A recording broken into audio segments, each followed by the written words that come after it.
শুক্লপক্ষের অষ্টমী তিথি বারটি যেন শনিবার হয়, সঙ্গে সঙ্গে অষ্টমী তিথিটি যেন মধ্যরাত্রিতে থাকে।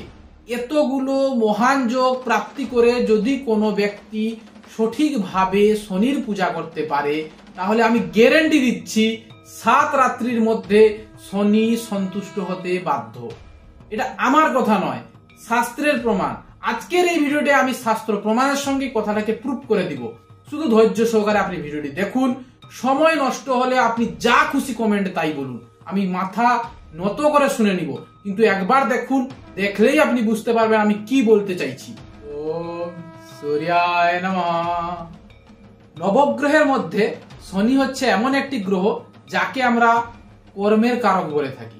যদি কোনো মানুষের জীবনকালে শনির দশা আসে এবং শনি তার অবস্থান নিচস্থ অথবা খারাপ স্থানে থাকে, অথবা শনির 7.5 চলে, তাহলে তার সমস্ত কার্যে বিঘ্ন আসে। এমনকি মানুষ দুশ্চিন্তায় পড়ে যায়, অনেক সময় ধনবান মানুষও ভিখারির পর্যায়ে পৌঁছে যায়। শনির দশা হচ্ছে এমন একটা দশা, এমনটাই হচ্ছে শনির প্রকোপ। এর প্রভাব কমানোর একটাই রাস্তা, গ্রহ প্রতিকার। প্রথমে জেনে নিব গ্রহ প্রতিকার আসলে কি। গ্রহ প্রতিকার হচ্ছে এমন একটি ব্যবস্থা যা অবলম্বন করতে পারলে গ্রহ দশার যে প্রভাব অনেকটা কমে যায়, কিন্তু দশা কোনোদিন কাটে না। সেটা আপনি যেই প্রতিকার করুন না কেন, দশা সেটাই থাকে, তার প্রভাবটা অনেকটা কমে যায়, শরীরে পজিটিভিটি আসে এবং সঙ্গে সঙ্গে মানসিক বলটাও বৃদ্ধি পায়।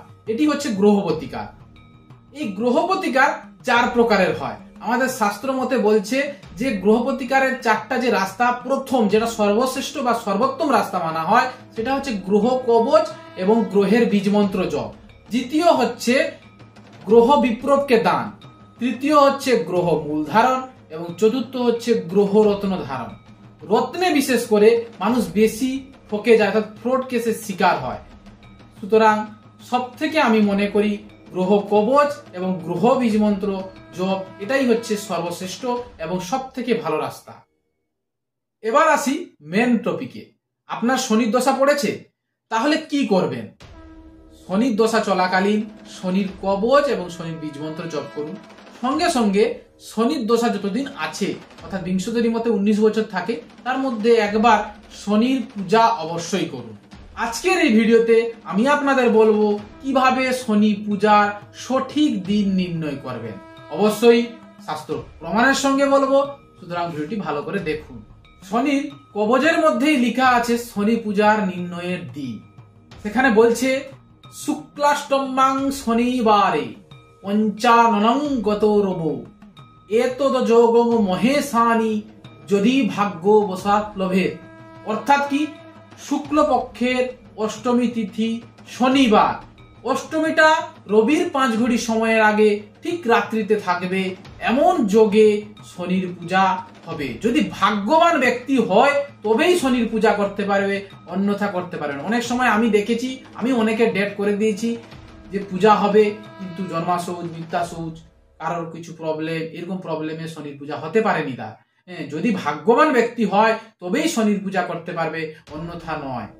তারপর লাইনে বলছে আয়স প্রতিমাং কৃত্তা নিশা মধ্যে প্রপূজয়ে কৃষ্ণ পুষ্পেশ্চ নৈবেদ্য কৃষ্ণ বস্ত্রেচ সাধক পূজয়িতা নিশা মধ্যে কবচং দশধা পঠন প্রতি শ্লোকং মহেশানি সাহা প্রণব পূটিতম জুহুয়াত কটু তৈলেন কালকূটেন বাজুতং তদা শত্রু বিনাশংসা সপ্তাহানাত্র সংশয়। প্রত্যেকটা লাইনের আমি অর্থ বুঝিয়ে দিচ্ছি। কি বললো যে আয়স প্রতিমাং কৃত্তা নিশা মধ্যে প্রপূজয়, তথা নিশা ভাগে পূজা হবে। কৃষ্ণ পুষ্পেশ্চ নৈবেদ্য কৃষ্ণ বস্ত্রেচ সাধক, অর্থাৎ কৃষ্ণ পুষ্পে নৈবেদ্য দেওয়া হবে, কৃষ্ণ বস্ত্রে সাধক বসবেন, অর্থাৎ যিনি পুরোহিত এবং যার পূজা হচ্ছে উভয় কৃষ্ণ বস্ত্র পরিধান করবেন। পূজয়িতা নিশা মধ্যে কবচং দশধা পঠন, অর্থাৎ যে নিশা ভাগে যে পূজাটি হবে, সেই পূজায় 10 বার এই কবচটি পাঠ করা হবে। প্রতি শ্লোকং মহেশানি সাহা প্রণব পূটিতম জুহুয়াত কটু তৈলেন কালকূটেন বাজুতম। অর্থাৎ কি, কটু তৈলেন অর্থাৎ হচ্ছে হয় সরষা তেল, না হয় তিলের তেল। কটু তৈলের সেরকম কোনো ভূমিকা আমি পাইনি, তো অনেকে সরষা তেলেও আহুতি করে, অনেকে তিলের তেলেও আহুতি করে, তো এই তেলে আহুতি হবে। পরের লাইনে বলছে তদা শত্রু বিনাশংসা সপ্তাহানাত্র সংশয়, অর্থাৎ শত্রু নাশ হবে এবং 7 রাত্রির মধ্যেই শনি সন্তুষ্ট হতে বাধ্য হবে। এটি হচ্ছে শনির কবচের মধ্যে সুন্দরভাবে লেখা আছে। সঠিক দিনে পূজা করা অবশ্যই উচিত। আশা করি আমার এই শাস্ত্রগত প্রমাণ দেওয়ার পরে কারোর কোনো মনে সন্দেহ থাকবে না। এই প্রমাণটি গ্রহার্চনা পদ্ধতিতে শনির যে কবচটি আছে তার প্রমাণ অবশ্যই স্ক্রিনে আপনারা দেখতে পাচ্ছেন যে এটা আমি দিয়েছি। সঙ্গে সঙ্গে প্রতিটা লাইনের মানেও আমি বুঝিয়ে দিলাম। সঙ্গে সঙ্গে আমার হাতের লেখা শনির কবচ ছবিটা আপনি একটু স্ক্রিনে দেখে নিন। ভূজ্যপত্রে সোনার কলমে কিভাবে, মানে সোনার লিপ কলমে কিভাবে এই শনির কবচটি লেখা হয়েছে। সঠিক জিনিস যদি আপনি পান, সঠিক জিনিস যদি আপনি ধারণ করতে পারেন এবং সঠিকভাবে যদি কবচটি শোধন হয় তাহলে 100% উপকার দিবে। শুধু এইটুকু নয়, আমার আপনাদের কাছে বিনম্র অনুরোধ, আজকাল মানুষ বেশি ফ্রড কেসের শিকার হচ্ছে। আপনি যেখান থেকে যেই জিনিস নেন না কেন, আপনি অবশ্যই দেখে নিজের চোখে দেখুন যে ব্যক্তি দিচ্ছে কবচটা বা যে ব্যক্তির কাছ থেকে আপনি আনছেন সে ভিতরে কি ঢুকাচ্ছে। আদৌ সেটা কোনো জিনিস না শুধু ভূজ্যপত্র না শুধু কাগজ ঢুকিয়ে দিয়ে দিচ্ছে, আপনি বিশ্বাসে নিয়ে নিচ্ছেন হাজার হাজার টাকা খরচা করে, কিন্তু জিনিসটা অরিজিনাল কি ডুপ্লিকেট আপনি যাচাই করে আনুন।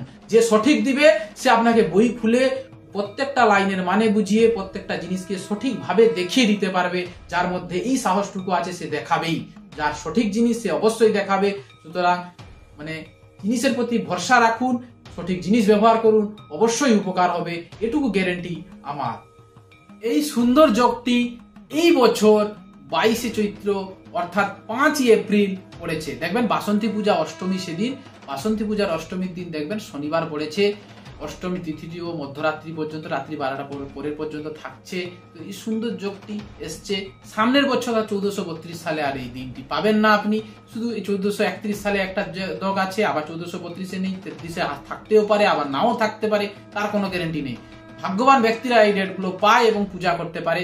আপনার যদি শনি দশা পড়েছে অবশ্যই পূজা করুন, সঠিকভাবে সঠিক নিয়মে এইভাবে পূজা করুন, দেখবেন শনি অবশ্যই সন্তুষ্ট হবে। যদি ভিডিওটি ভালো লেগে থাকে ভিডিওটিকে অবশ্যই লাইক করবেন। চ্যানেলটির পাশে থাকার জন্য চ্যানেলটিকে সাবস্ক্রাইব করতে ভুলবেন না।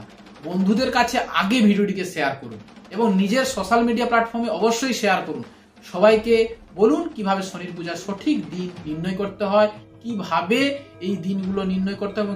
শাস্ত্র প্রমাণের সঙ্গে ভিডিও দেখার জন্য সনাতন উইথ অ্যাস্ট্রোলজি ইউটিউব চ্যানেলে আসতে এবং সাবস্ক্রাইব করতে। আপনি ভালো থাকবেন। নমস্কার।